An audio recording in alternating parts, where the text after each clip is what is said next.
주일 오후 예배 나오신 모든 성도님들을 주님의 이름으로 환영하며 축복합니다. 옆에 계시면 인사할 때에 주님이 당신을 도우십니다. 한번 인사 나누시겠습니다.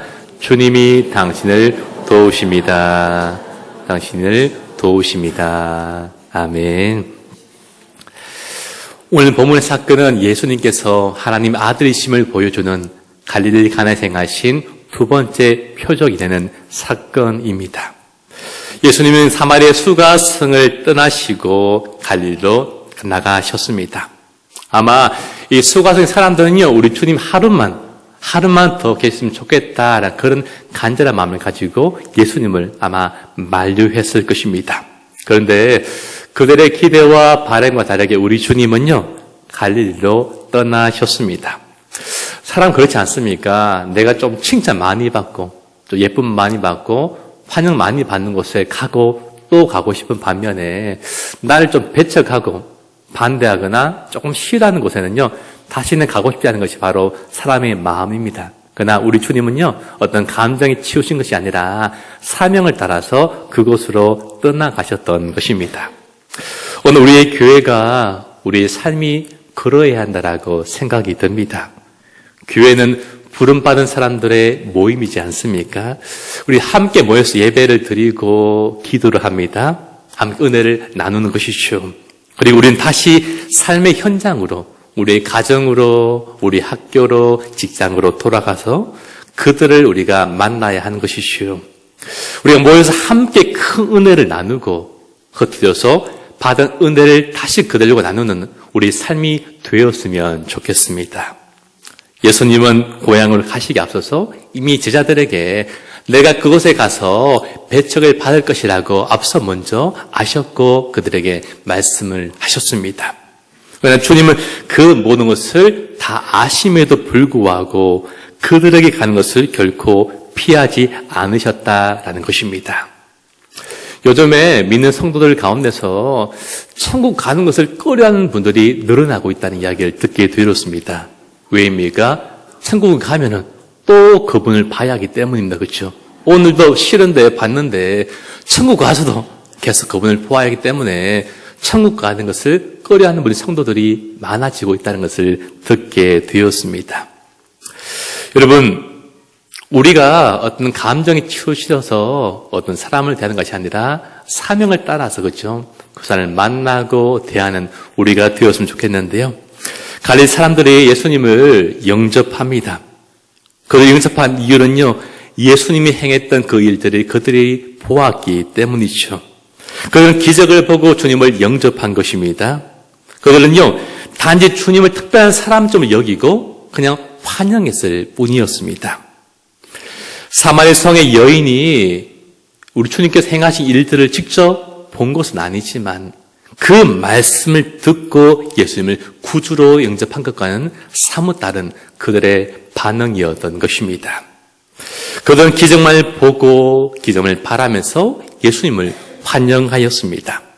그래서 안타깝게도 이 갈릴리 사람들의 환영은요, 그들의 삶의 신앙에 아무런 영향을 주지를 못했습니다. 예수님이 그들과 함께 계셨지만 주님과 그들은 아무런 상관이 없는 그런 존재, 관계였기 때문입니다.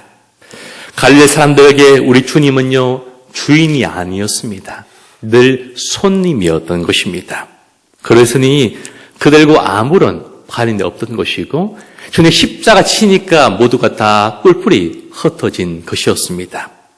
우리들은 예수님을요, 손님으로 맞이한 자들이 아니라 우리 주님을 내 인생의 주인으로, 구주로, 왕으로 영접한 사람들입니다.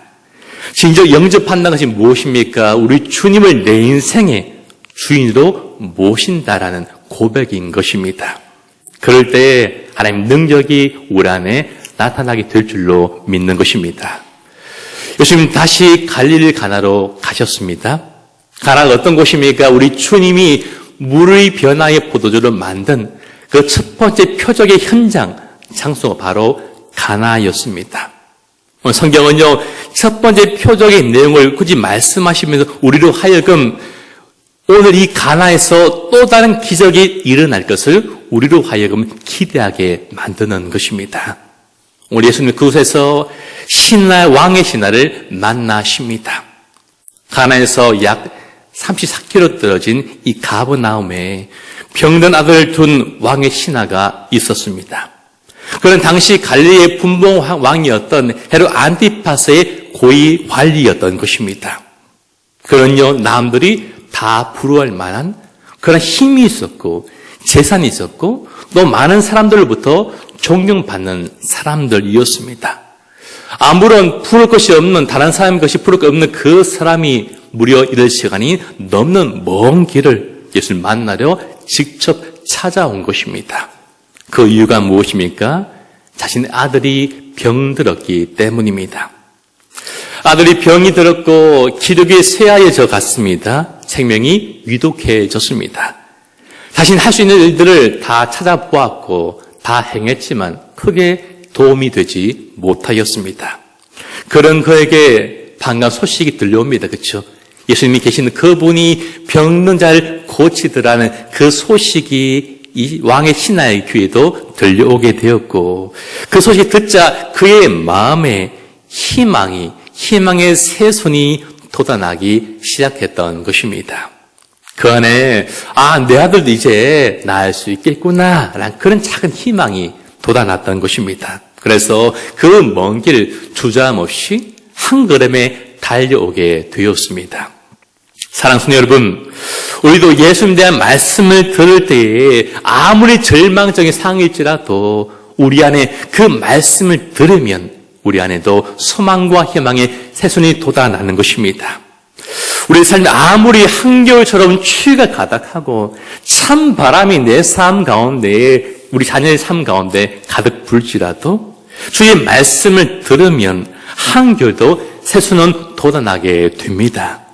소망만 있다며 어떠한 먼 길도 마다하지 않고 우리는 어떤 장소라도 달려올 수 있는 것입니다.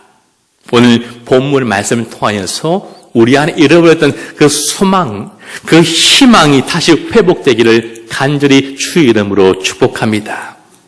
우리 안에도 소망의 새손이 다시 돋아나기를 간절히 소망합니다. 나도 나을 수 있겠구나. 우리 아들도 회복될 수 있겠구나. 우리 가정에도 아직 소망이 있고 희망이 있구나라는 이 새손이 우리는 다시 꿈틀꿈틀되기를 간절히 축복합니다. 지난 한 주 동안 우리 중고등부에서 유학하는 친구들을 만나게 되었습니다. 하만에 유학하는 친구가 있고요. 또 저기 밀양에 유학하는 친구가 있고 거창에도 있고요. 또 김해도 유학하는 친구들이 꽤 있습니다. 한 번은 저기 밀양이 아니라 이 거창에 있는 친구를 신방하게 되었는데 물어보았습니다. 학교 생활 어떠니? 물어보았더니 학교 생활이 좋다라고 말했습니다. 친구도 좋고 선생님들도 참 좋으시다라고 말했습니다. 오늘 점심에 마라탕이 나왔는데 그것 때문에 더 좋다고 그렇게 말했습니다. 밥도 참 맛있다라고 이렇게 이야기했습니다. 그런데 안타까운 게 남자들은 기숙사에 4명이 큰 기숙사에 4명이 자고 다 침대인데 여자들만 6명이서 5명이서 작은 방에서 또 침대 없이 잔다라고 그게 아쉽다라고 그렇게 말하면서 제가 남자들은 좀 못됐다 그렇게 말하기도 했습니다. 그런데 그 친구가 한 가지 부모님이 곁에 없으니까 그것이 외롭기도 하고 그게 어렵다. 내가 이제 결정해야 되고 내가 책임져야 하는 것이 그것 때문에 힘들다라고 말하면서 그래서 요즘에 기도를 하는데요. 무려 2시간씩. 애가 무려 2시간씩 기도를 한다라고 저한테 고백했습니다. 부끄러웠습니다. 나보다 낫다. 그렇게 솔직하게 고백했습니다. 하나님을 더욱 찾는 그 모습이 너무나 귀하게 보였고 그 아이를 두고 이렇게 돌아 나오는데 그 아이는 그런 마음을 느끼지 혼자 제 마음속에는 좀 짠한 마음이 들기도 했습니다. 그럼 우리들은요 평소에는 주님을 잘 안 찾습니다. 그렇죠? 삶이 편안하고 일이 잘 되면요 주님을 찾지 않습니다. 우리 자녀들이 공부를 잘하고요 교회를 잘 다니면요 주님을 그렇게 찾지 않습니다. 회사에서 월급이 잘 들어오면은 장사가 잘 되면은 그렇게 주님이 필요 없는 것이 우리 모습이고 때로는요 주님이 좀 나한테 좀 신경 안 쓰면 좋겠다 그런 마음도 들기도 하는 것이 우리의 현실의 모습입니다. 그러나 우리들을 잘 하신 주님은 우리 인생 가운데에 고통의 문제를, 때로는 이별을, 외로움을 우리 가운데 주시는 것입니다. 왜입니까? 그래야지 주님을 찾고 주님께 나오기 때문입니다. 그럼 우리들은요, 우리 삶 가운데 어려움이 찾아올 때에, 문제가 있을 때 오히려 기뻐하고 감사해야만 하는 것입니다.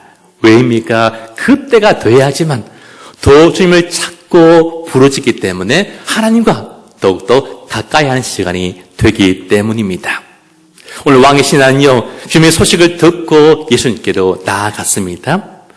부자가 없던 그였지만 아들이 아프니까, 자식이 아프니까 어쩔 수 없이 고개를 숙이며 주님께 나아간 것입니다.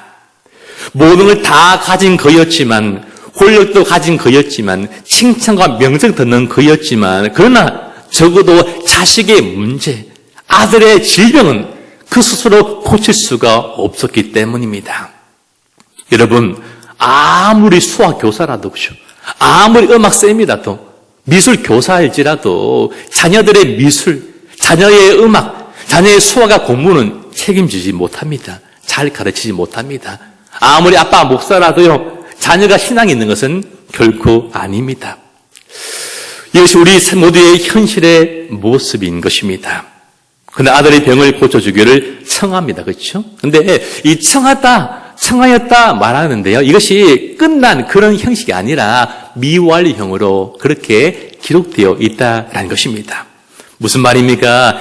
자신 아이를 고쳐달라고 말하는데 그 행동이, 외침이 끝이 나지 않았다라는 것입니다.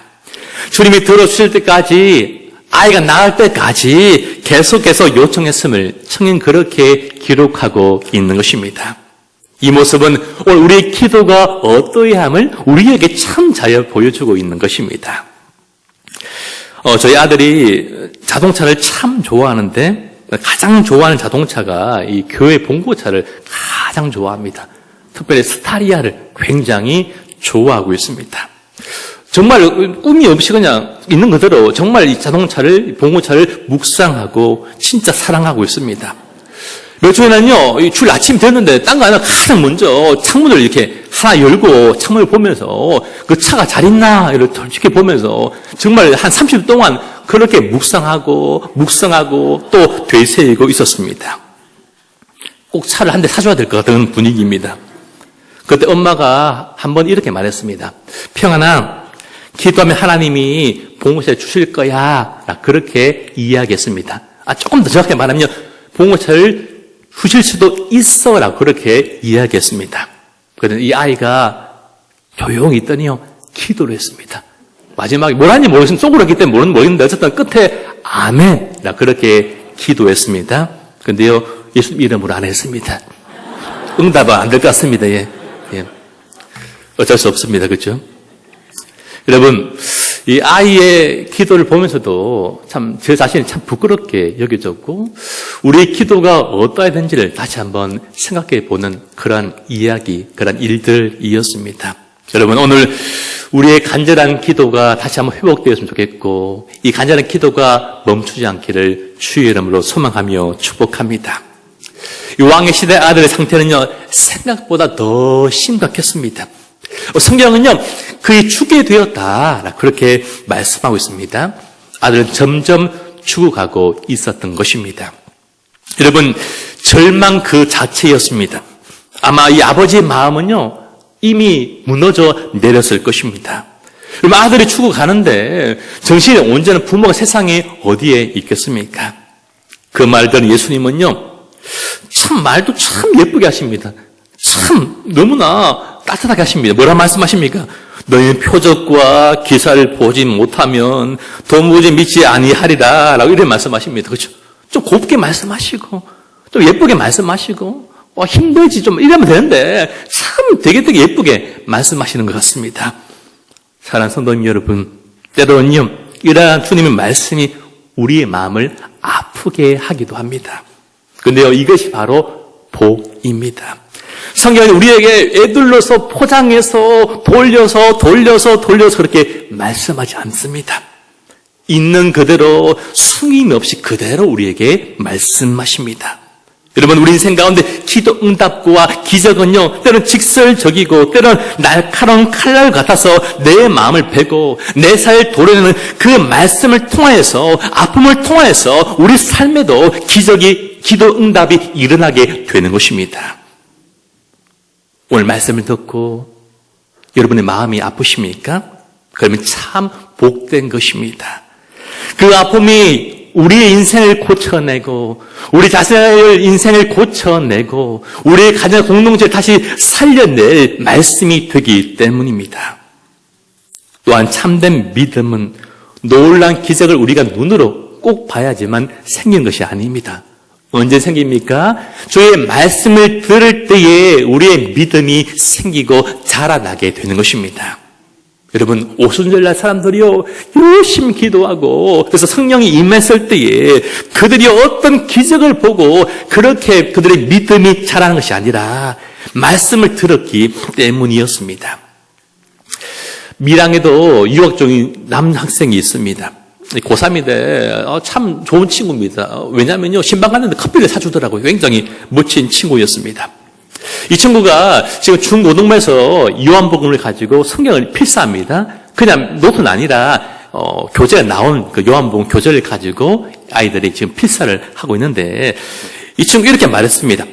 지금까지 성경 읽을 때에 그 말씀이 저에게 잘 들어오지 않았는데, 하루에 한 장이지만 그 말씀 필사할 때에 필사하는데 어떤 말씀이 내 마음에 남고 이 말씀이 계속 기억이 남는다는 그런 고백을 한 적이 있습니다.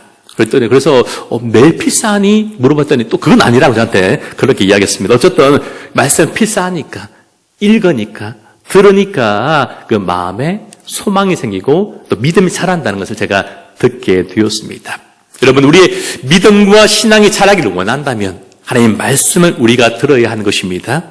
하나님 말씀만이 우리 영적으로 성장하게 하는 유일한 양식이 되기 때문입니다.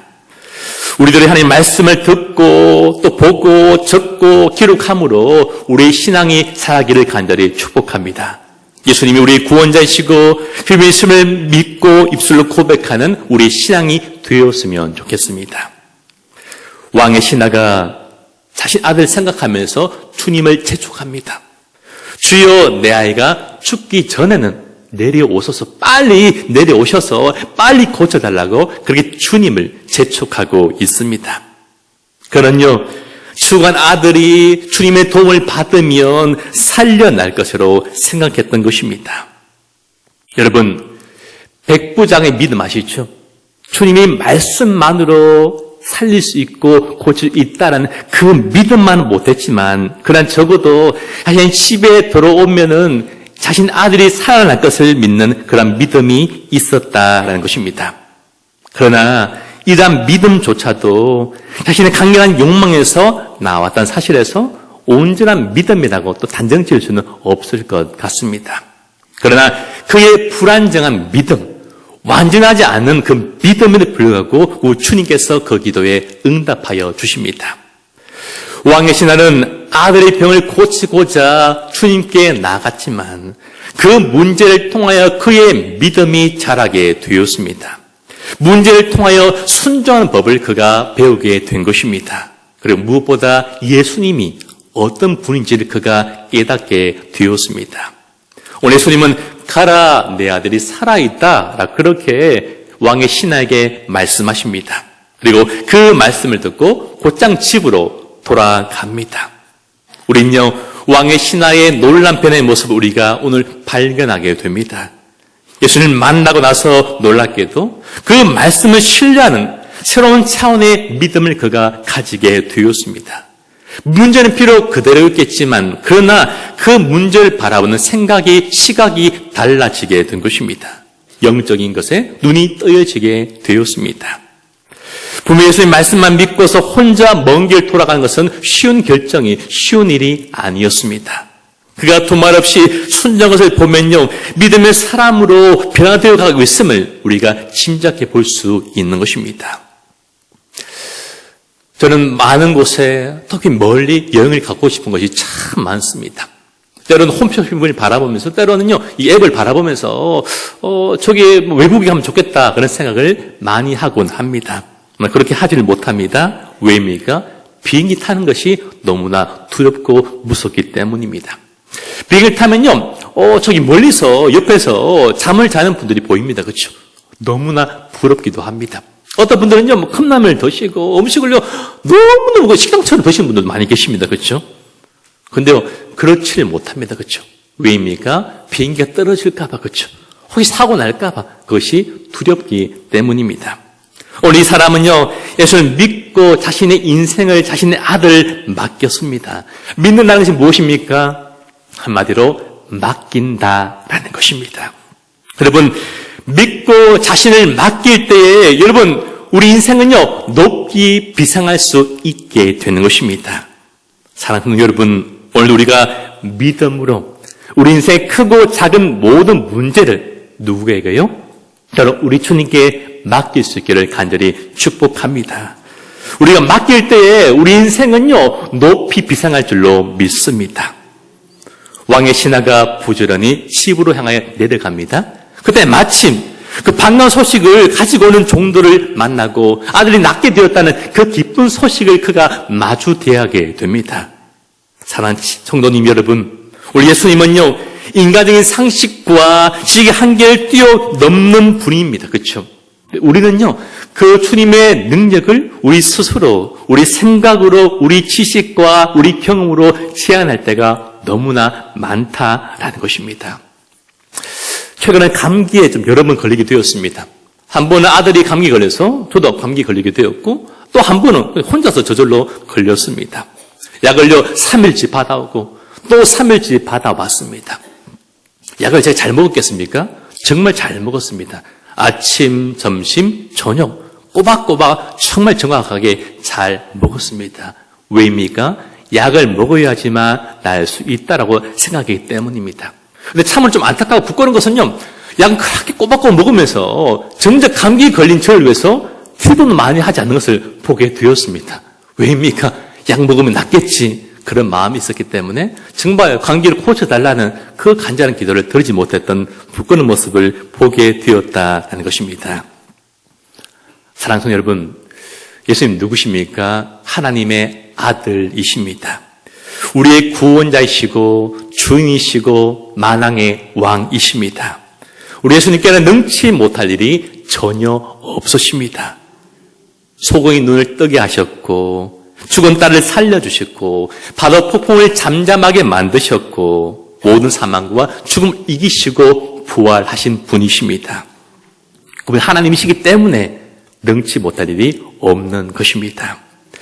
우리 어떤 문제를 만나게 될 때 예수님께서 어떻게 말씀하신지를 찾아보고 이 사실을 붙잡으며 살아가야 합니다.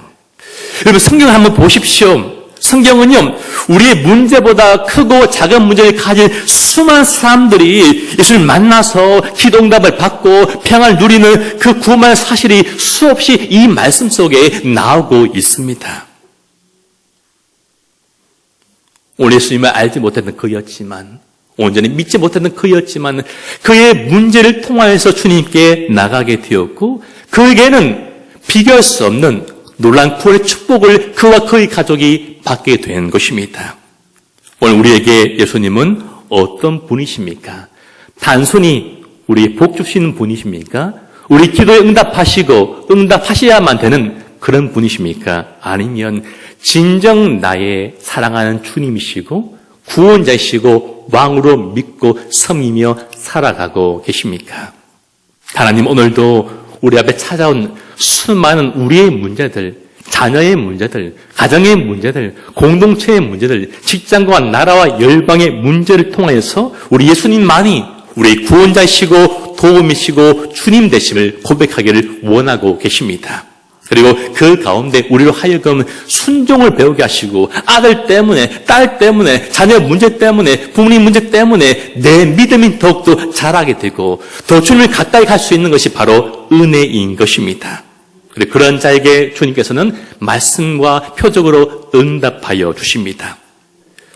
표적을 구하는 신앙에서 예수를 온전히 믿는 그 신앙으로 방법을 믿고 체험을 믿는 그 신앙이 아니라 말씀과 하나님 온전히 믿는 우리가 되었으면 좋겠습니다.